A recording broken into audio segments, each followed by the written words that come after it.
शरीरं वराहरूपम्. Hello everyone, welcome to my second movie review.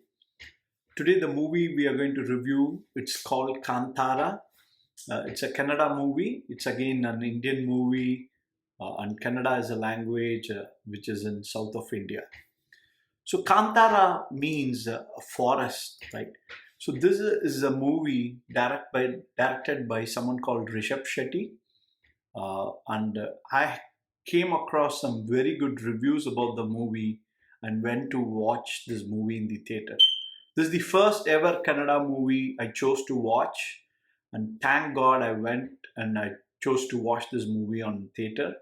It was a fantastic experience. So what is this movie all about?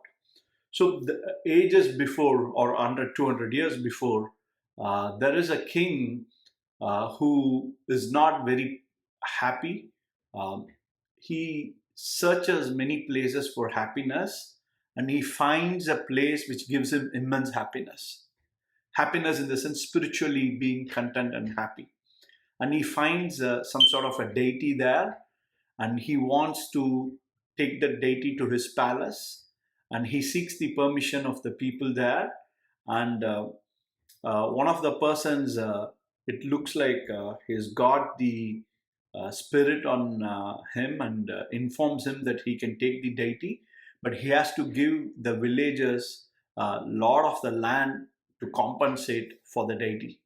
So the man does the same, and he also promises that the generations to come would also withhold the promise.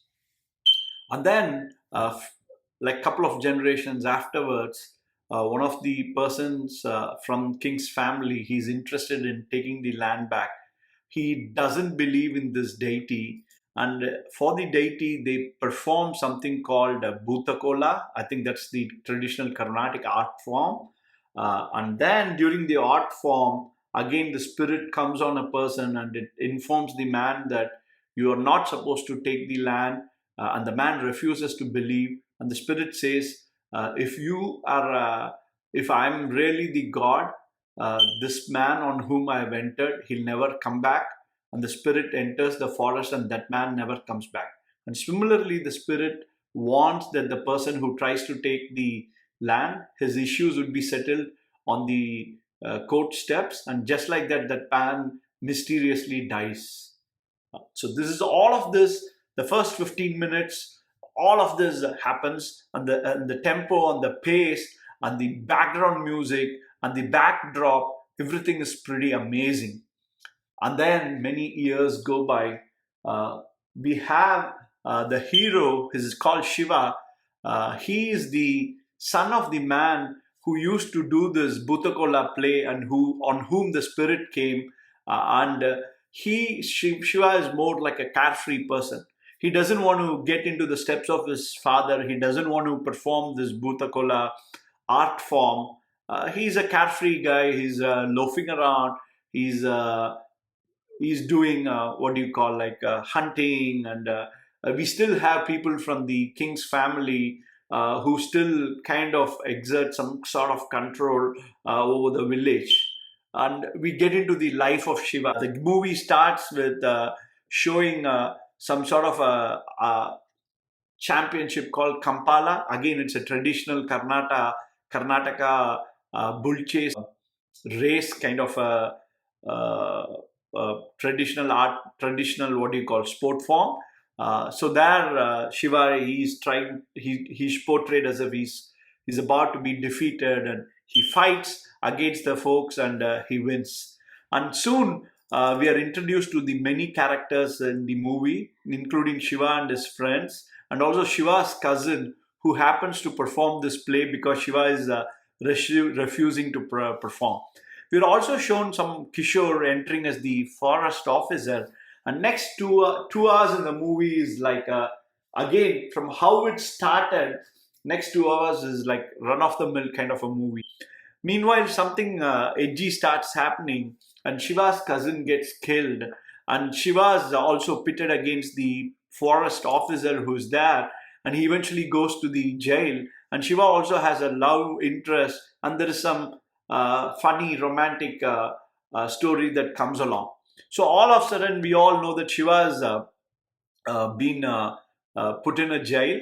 Shiva is pitted against the actor Kishore, who comes as the forest officer, and we still don't know who is doing.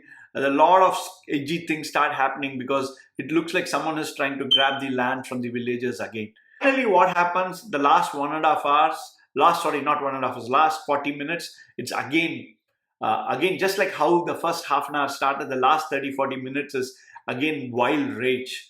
What is so nice about this movie, right? So world-class movies doesn't mean imitating Hollywood or imitating Iranian or copying Korean movies. It has to be grounded to your root. That's what Kantara shows. It shows a story very much grounded in the Karnataka art forms, the Karnataka's traditions, and it has a very good backdrop and a story. That's what makes this movie interesting. We've been talking in Tamil Nadu, at least, like the Aryan Dravidian struggle, as though the Dravidian religion has been incorporated by the Aryans. This movie shows it in a more pragmatic fashion. On a whole, right, last 5 years, 6 years, I've seen many movies in the theater.